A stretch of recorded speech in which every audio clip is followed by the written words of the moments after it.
Insert the door. With the first click, attach the entity to the envelope.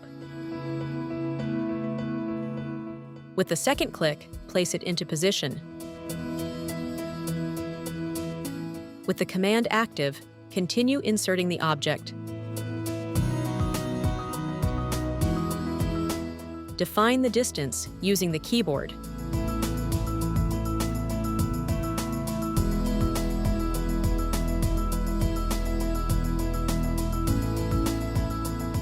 View the door opening.